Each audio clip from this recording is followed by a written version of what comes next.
Welcome back to my channel. This is Nick TV. Ngayon meron naman akong isi-share sa inyo na isang magandang idea, pero bago tayo pag-umpisa, isa mo ng maikling intro.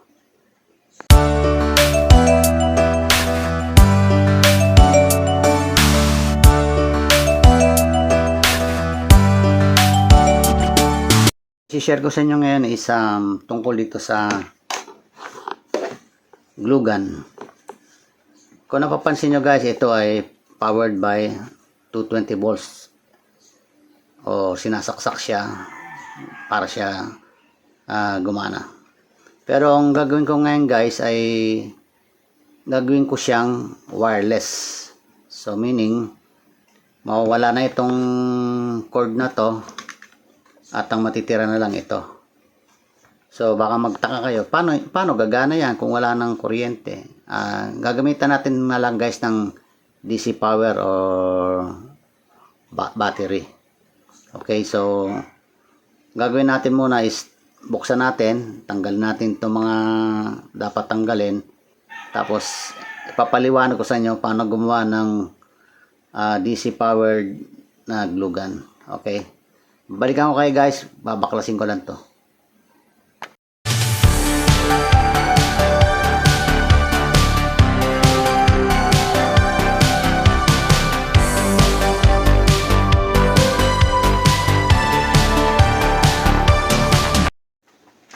Guys, tanggalin natin itong mga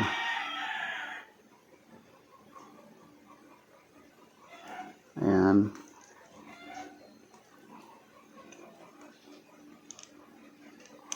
So ayan, wala na siyang AC cord guys. Bali ito na lang naiwan. Bali ang plano ko dito guys, ang gagamitin kong power supply dito is battery na lang. Ito lang, yung ganito na lang. 18650 na battery. 3.7 to 4.2 volts ito eh. Okay. So ngayon, ang ipapalit natin sa tinanggal natin na ito, heating element, ay gagamit na lang ako guys ng sirang yung ito, yung sirang heating element ng ating soldering iron. Kukunin ko lang tong nichrome wire na nakapaikot sa kanya. Ayan ang gagamitin kong pampainit natin. Kasi itong nichrome wire, pag in-apply ito guys ng voltage, umiinit ito. Kaya nga pag yung sa mga soldering iron, umiinit yung ganito heating element kasi nga dahil sa nichrome wire na nakapaikot sa kanya. So paano natin malalaman kung gaano kahaba ang ating gagamitin? Tabi muna natin to. So ito na lang. Ito pwede natin magamit to guys, itong mga makuha niya. Ito muna, maglatag muna tayo guys ng nichrome wire. Ito yan guys ayan. Tanggalin natin muna yan para mas madali. Okay, so ganyan lang muna ba. So ang gagawin natin ngayon, mag-a-apply tayo guys sa nichrome wire ng gagamit tayo ng power supply natin para malaman natin kung gaano kahaba yung ating gagamitin. Okay, so itong ating power supply, tabi ko muna to. Ayan. Okay, ito yung aking power supply. Ito guys, yung dati kong ginagamit. Okay, so dyan, power on natin.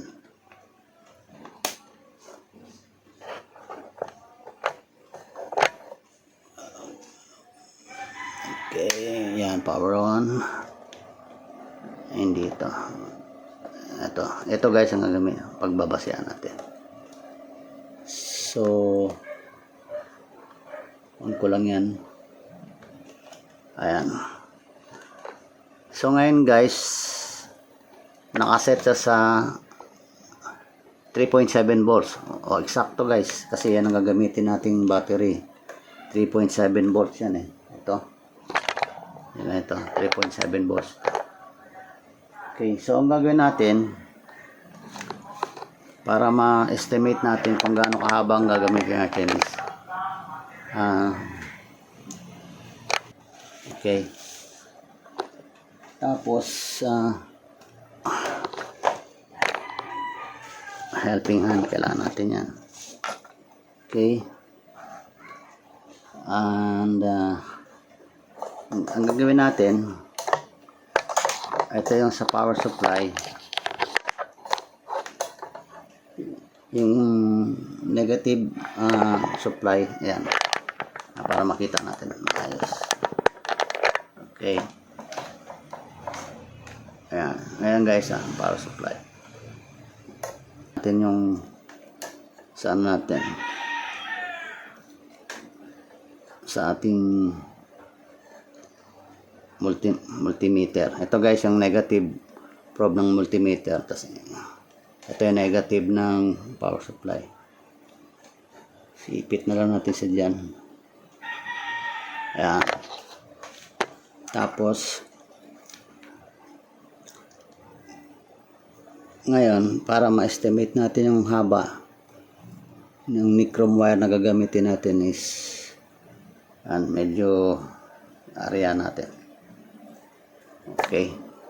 Itong positive naman ng power supply, naka tayo guys 3.7 volts yan. On natin muna. Naka-off pa yan eh. Ayun. Yan, naka-on na. Okay. Ngayon, mag-estimate ka lang guys kung habang ano mo yung haba, mag-estimate ka guys ng position ng power supply mo, positive. Tingnan mo kung saan yung iinit siya. Iinit ito. Alam mo, simula mo dyan, ganyan, tapos ganyan, alam mo, simula mo dyan, tapos kapain mo kung umiinit ba siya. Yun, umiinit siya. Dito. Umiinit din. Ayan. So yan, mga ganito guys kahaba, pwede na. So pag alam mo nang umiinit na dyan, naka 3 volts ka pa rin, nagdo-draw siya ng 1.8 ampere, almost 1.8 ampere o 1.7 amperes.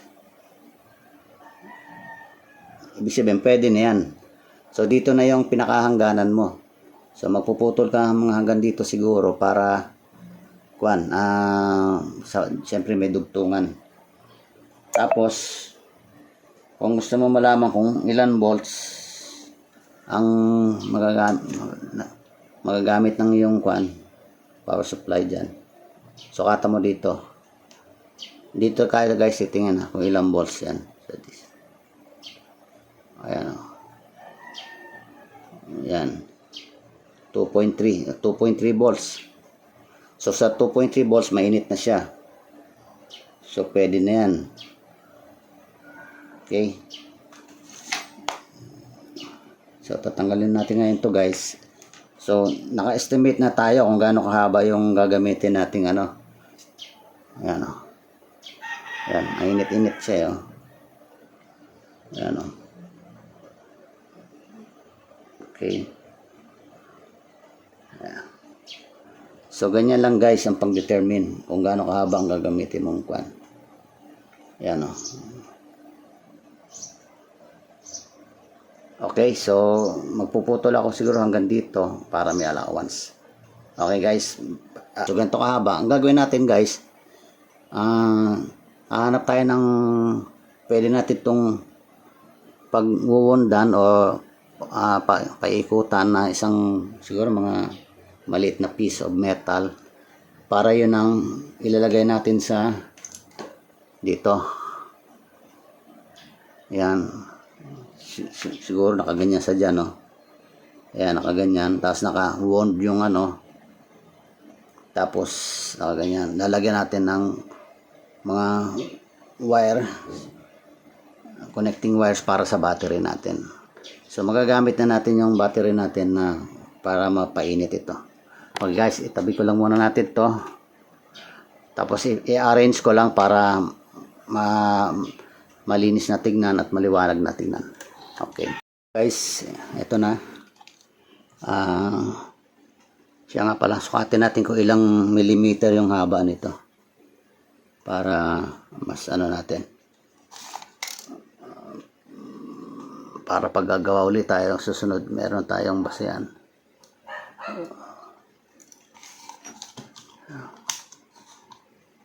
Okay. 23. So 23 centimeters. Okay. So ang naisip ko guys na pagkokoilan ko, teka lang, ibalik ko lang to guys para may white background para mas kita natin yung nichrome wire natin. Yan. So ito guys ang naisip ko. Itong gagawin ko, puputulin ko to guys. Tapos sukatin ko to. Ang haba nito yan. Ayan, puputulin ko dyan sa gitna. Tapos itong gagawin kong pagkukoilan ng nichrome wire. Tapos yung dalawang end ng nichrome wire, doon natin ko-connect yung papunta sa battery. Okay guys. So puputulin ko muna to. Tapos pabalikan ko kayo. Na guys ang itsura niya. Yan, naka-wound na siya sa DIY ko na plate. Tapos ngayon iipitin natin siya. Yung pang-ipit na kanina yan. Ayan dito.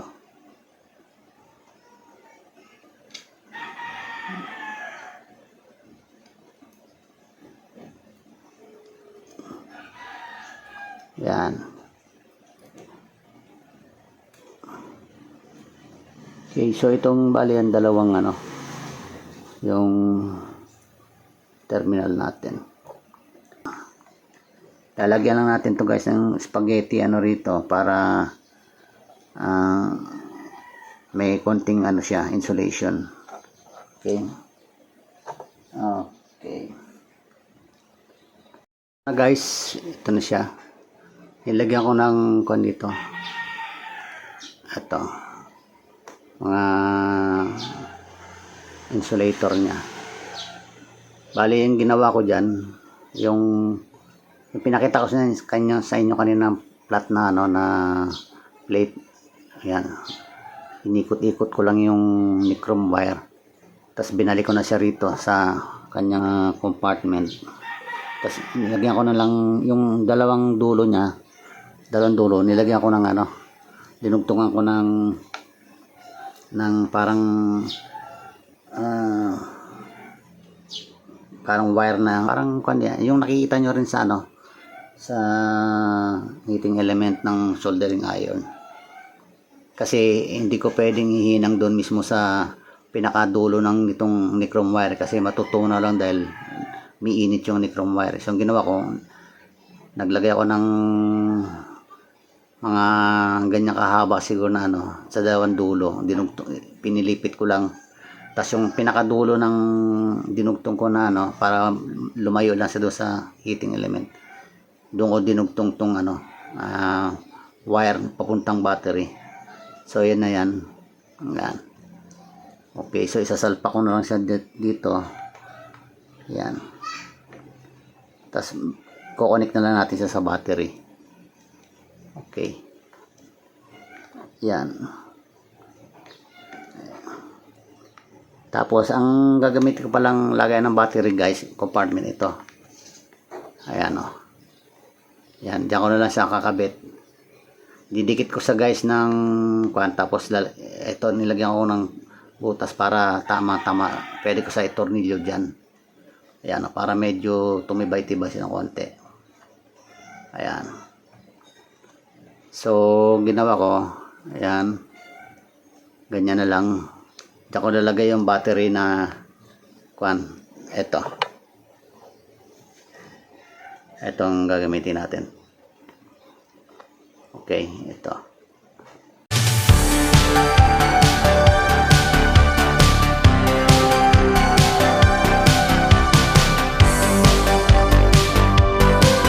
Guys, tuyo na. Ayan, nilagyan ko na siya ng tornilyong maliit. Ayan. Ito yung battery kinapit ko. So, isasara na lang natin siya, guys. Tapos, testingin natin. Ito yung kanya. Ayan. Kinonek ko na, guys, yung switch. Ayan. Doon sa may negative, saka sa positive. Yung positive, direkta ko na. Ito yung positive. Direkta ko na sa isang dulo ng ating kwan. Yan. So, close na natin. Tapos testingin natin. Ay, tika, ano pala. Yung kanyang handle. So, ganito lang yan. Ito, tatapat lang natin to doon. Tapos ito, doon. Tapos spring dito. Okay, spring, tapat lang natin to dito ang spring nya.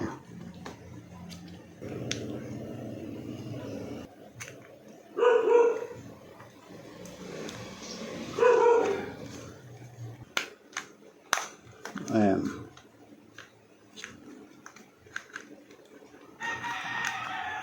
Okay, ayos na. Lagyan natin ng tornilyo.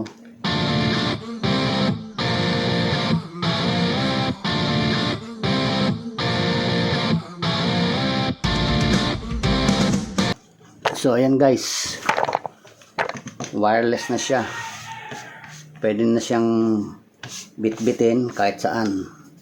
Hindi na kailangan ng sasaksak mo pa sa socket kasi battery operated na siya.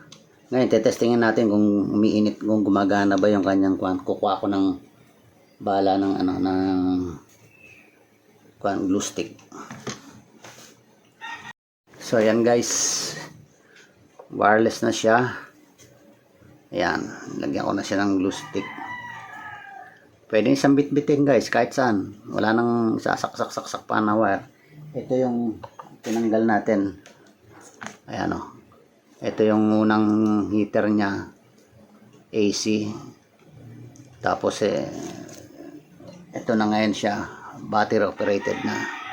Okay, so power on natin guys. Tingnan natin kung gagana na siya. Ayan. Hintayin lang natin guys sa painitin natin. Ayan. Kasi magkano pa yan eh.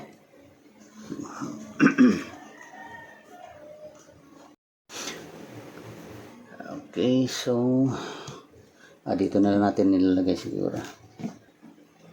Yan, dito ko na lang iano siguro.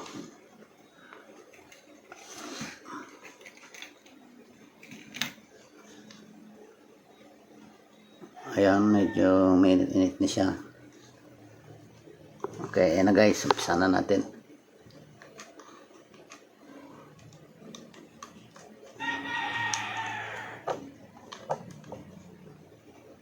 Ayan na guys, lumabas na. Okay.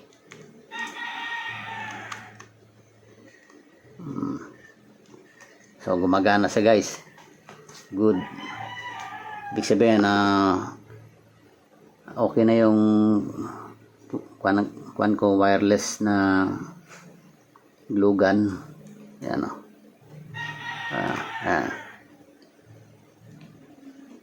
Ayan, okay. So, ayan na guys. Gumana na siya. Portable na siya. Pwede siyang bitbitin kahit saan. Ayan. Meron pa pala nakalimutan ikabit yung stand niya pala, no? Yung stand niya. Kabit natin yung stand. Ayan, stand. Okay. Ayan. Niya. Okay. Yan. Okay. So, successful guys. Off natin para hindi sayang yung ano. Yan. Kung nagustuhan nyo guys yung ginawa kong project, sinare para sa inyong project, paki-like and share. Don't forget to subscribe to my channel, Nib TV, and also press the notification bell para ma-update kayo sa mga sunod pa mga video. Thanks for watching. Bye-bye.